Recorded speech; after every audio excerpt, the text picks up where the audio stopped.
That's pretty loud.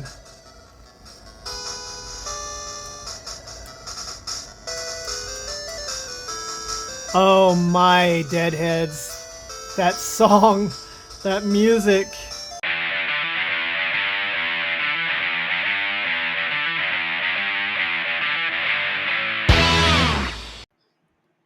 And so let's take a look at the trap.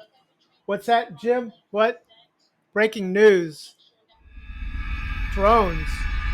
There are drones? No, wait. I'm not a news person, and I'm certainly not responding to that drone stuff. Hey, Deadheads. Welcome back to the channel. Or welcome to the channel for the first time, new Deadheads. Today, let's take a look at Modretro's Chromatic. Let's unbox it, give us our initial thoughts and impressions, and find out, is it worth the premium price? Let's go. When the original Game Boy Color launched in 1998, I myself found this to be ridiculous. The Game Boy itself had been out for nearly 10 years, and I thought, this is a result. I mean, we had the PlayStation 1, the PlayStation 2 was already being talked about. N64 in 3D, it just seemed like a total missed opportunity. Now, fast forward nearly 30 years later, and the Game Boy Color is adored and looked upon as one of the classic handheld of its time.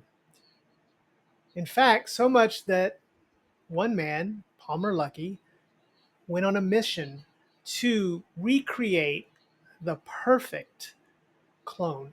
And we have the company Modretro, who is unleashed on the world the Chromatic.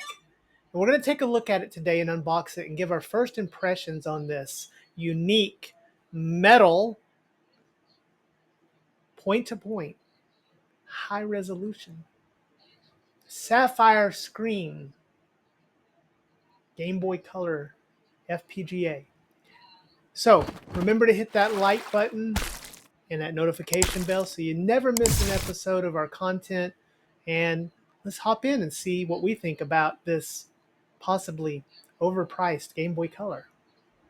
Voila! Okay, let's get this thing open. I have been waiting since July, Deadheads, since July, when this was first announced. Now, listen, I'm not going to go political here, and I know there are those of you out there that are anti-Palmer Luckey, but this company is more than just Palmer Luckey, and I'm excited, guys. I'm not going to lie.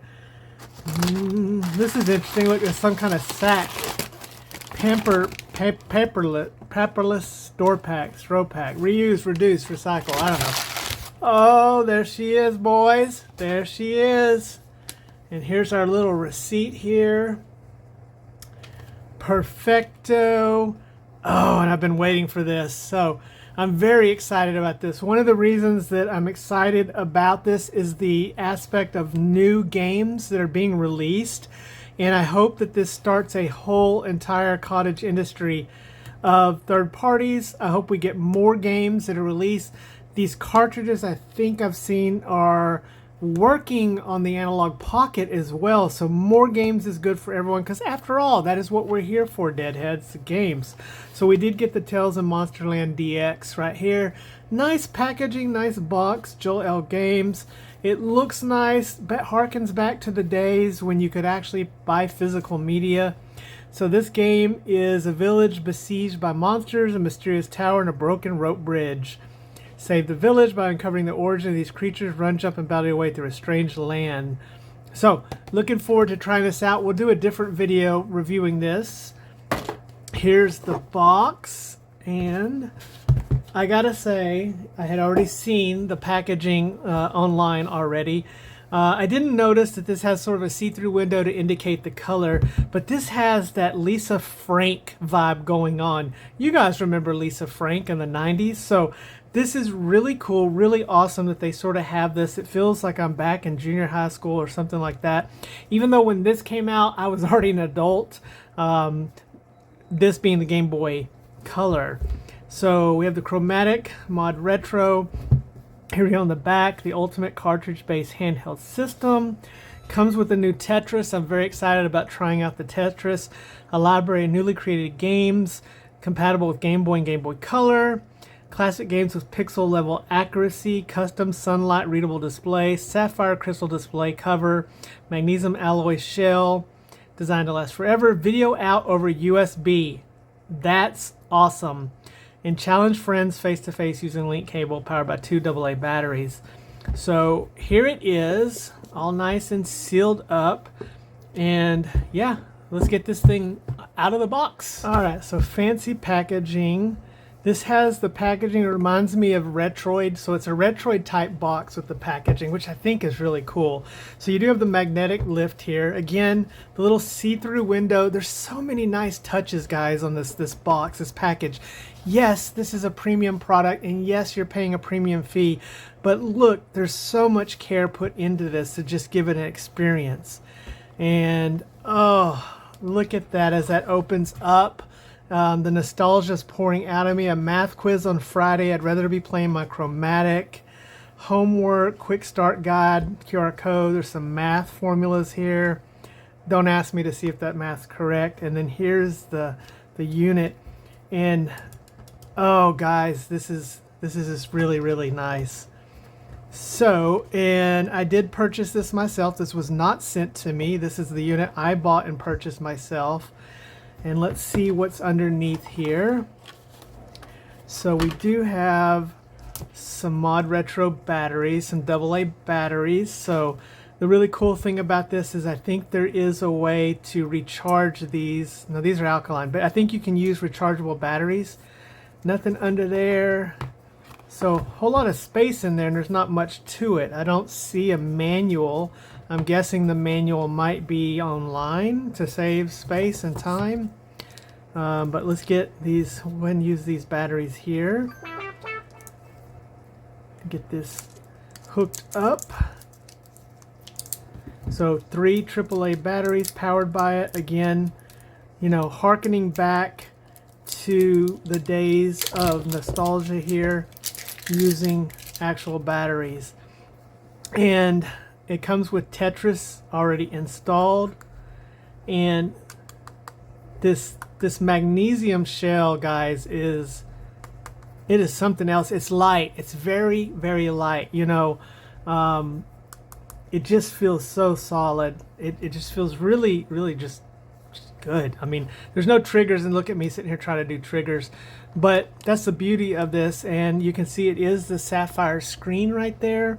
So let's try this D-pad out. It's a pretty firm D-pad. I do want to try Street Fighter on this. The Street Fighter game on Game Boy Color is pretty fun. The D-pad seems very, very good, okay? I would equate this to, it feels very much like the D-pad on the R36S is what I'm going to say. It's sort of like that, or the Powkiddy RGB20. It reminds me of those D-pads. So pretty good D-pad. Buttons are nice, resin-based buttons. I love the contrast in the colors here. Kind of clicky, kind of loud. So yeah, they're kind of clicky and loud. Start and select, not too loud. You have your link cable over here. You do have your volume wheel over here and your power button right there. Your solar panel on the top. Your on-off switch. Maybe that's not the power button. We'll see what that is. And then we have our battery door. So modretro, and yes, there is where you can charge the batteries. There's USB-C here, so if you put a rechargeable battery pack in here, I don't know if they sell a special one or not. I'll have to check on that. That's nice, the little rubber contacts right there. But really looking nice. This looks exactly and feels like I had hoped it would. Just really nice touches. Look at that little made in Mexico. So these were made in Mexico, not made in China for once, guys. Not actually made in China. Usually on my channel everything's pretty much made in China. So this is made in Mexico, so a North American product here. So that's pretty cool. But let me get these batteries in here. And let's get this thing fired up. So they sent it with Tetris already loaded in. And this door feels nice. Nice and solid. That goes on real well. No problems there. Cartridge looks nice. So yeah, let's fire this up and let's take a look. All right, so we'll switch it on and see what happens. Oh, wow.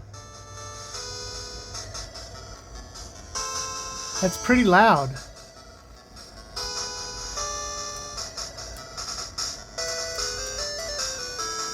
Oh my Deadheads. That song, that music.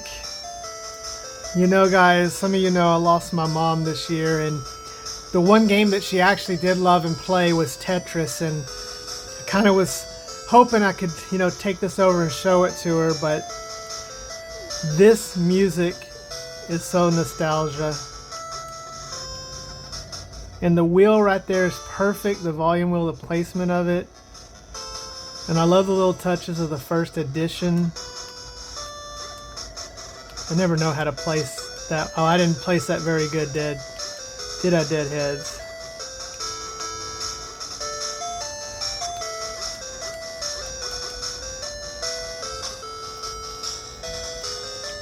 So yes, this screen is super clear. Let me tell you, it's just super clear, guys.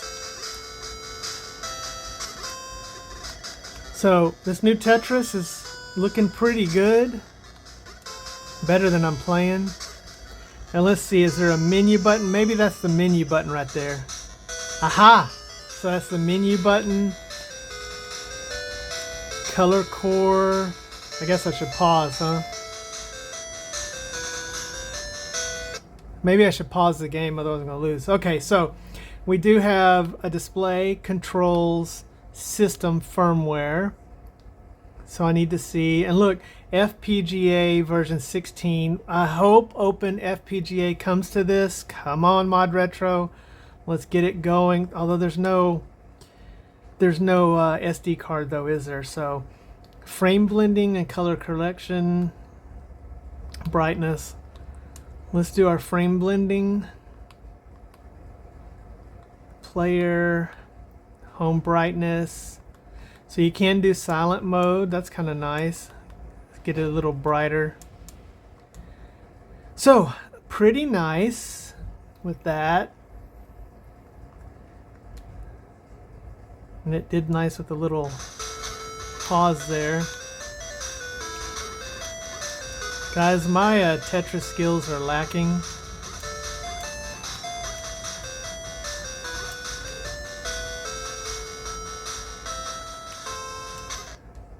Okay, let's try some other games on this. I'm going to bust out some of my cartridges and let's see what happens. Okay, so as we take a look here with my IPS modded Game Boy Color here, just to do a little comparison between the two, you can see that the Chromatic is just a little bit taller, and as far as thickness goes, just a little bit thicker, not much. So this is, for all intents and purposes, it's very similar. This weighs a little more because it is the magnesium alloy shell and this is plastic, but all in all, a pretty faithful recreation of it between the two.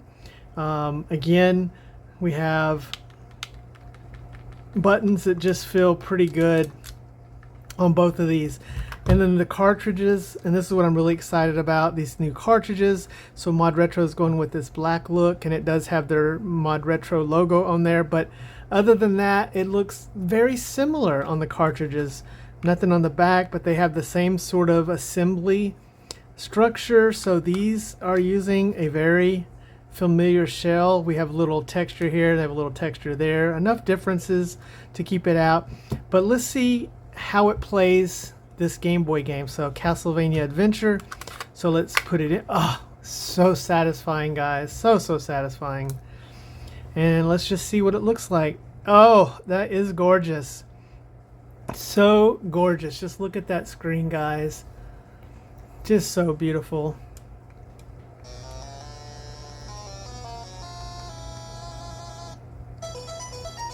Now, of course, playing on something like this versus, I don't know, an Anbernic emulator where you can do a bunch of shaders and filters and all that. And let's see what we have access to here. I think it's the same thing, the brightness. So we can frame blend and we can do the color correction. Let's turn the color correction off. So yeah, it looks kind of more natural without the color correction. Even to the same little bit of slowdown that this game always exhibits. So I would say very faithful. One thing I wish is when you went to the menu, if it would pause it automatically. And maybe we'll get some more firmware released as we go. But yeah, it's just it's playing the Game Boy game fine. No issues at all.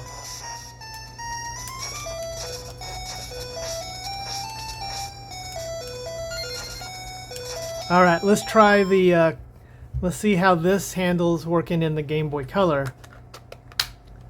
That looks interesting. Look at that. Let me zoom back. Very interesting there. But let's see what happens. And it's loading. I don't know why that's blacked out there. Well, I may have spoke too soon, Deadheads. I think these cartridges are supposed to work. But it looks like it's not going past the BIOS. So leave me a comment if I need to know something. Is there something I'm missing here? But it doesn't, I mean, it fits, but it doesn't look like it's going to go past the BIOS. I'll try one more time.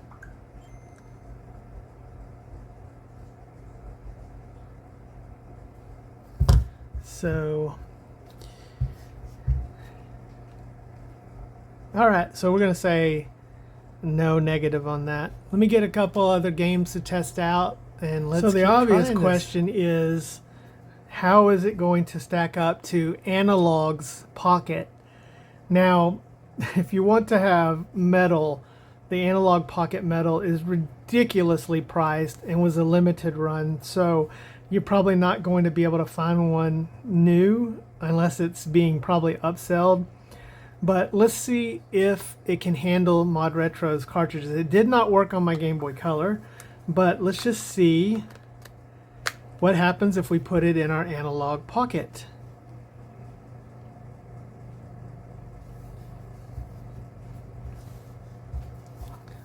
What do you guys think? Is it gonna work? Is it? Oh, look at that, guys. Okay, so it's working in the Analogue Pocket. Kinda, sorta. It looks a little messed up. But I think I have a filter loaded in on here, but yeah, it's working. Oh man, yeah. So again, you're getting about a 10x scale with this, where this is going to be the original just at a high pixel density resolution. But it's working, which means if modretro can kickstart and keep these games coming, we may have a lot more new games and game development happening for our beloved community, which is a good thing ultimately.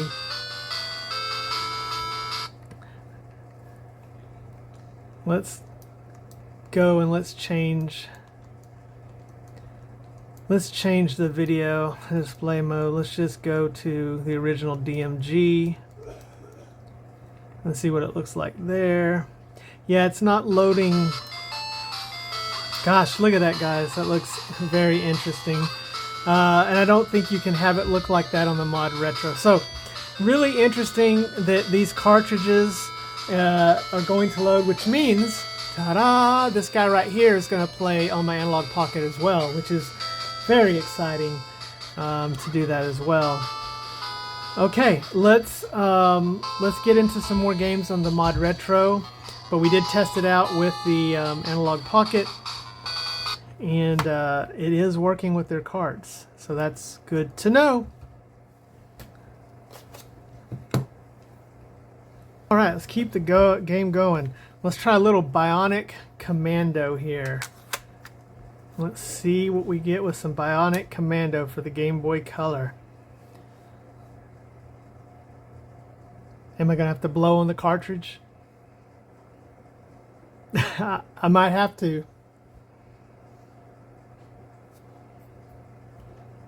Technical difficulties. Alright, let me see. Let me try again. And a blah! Just had to blow the cartridge like the old school. And guys, this is a crisp screen. This, even though this isn't upscaled, my god, this looks as good as the Analogue Pocket to my eyes here. That, gosh, look at the letters on that. It is just so crisp. It is just so clear and crisp. Really, really, really am enjoying the look on this. And field programmable gate array is, I think, the future for sure. Ambernick, you need to join in on the fun with FPGA. Oh, this is playing great, guys. Oh, this is just great.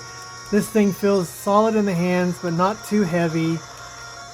It looks good. It feels indestructible, even though it could be indestructible. And it certainly is bringing me some joy, guys. And the wheel and everything, and so of course, like the original Game Boy Color, there's going to be no save states. There's going to be no ability to do cheats or any of those things you like to do. This is going to play more faithful to how it played when it came out. But let's try the Everdrive. Now let's see if it'll accept this. Alright, it accepted the Everdrive. So very, very exciting. So let's get some Everdrive coming in here. And this is actually, we'll do some Donald Duck here because that's one of my favorite games. So if you have an Everdrive or Crix or any one of the other cartridges to play your backups, your legal backups, then certainly this is pretty exciting that the modretro works with it. To give you a whole world, just like the Analogue Pocket. I am hoping there is some way to do some sort of custom mods on this, some firmware. I would love to see the community come together and support this little guy. I think modretro, when you see this, hear me out. You saw Ambernick's release of the RG34XX. Guys, bring us a Game Boy Advance in that form factor. Bring one out. Give us the premium just like this. Bring it to us. I think a lot of people would like this as well. It's something that I think people would invest in. While I have every hope that this lasts me for several years, I do not have the faith I have in this.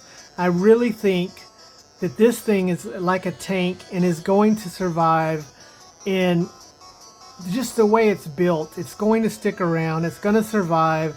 I'm going to have it for a super long time. And I hope that this gets the support, but ultimately the market determines whether a product survives or not, and so it'll really be up to them. But gosh, just look how clear that is. That resolution is, it's just so nice, guys.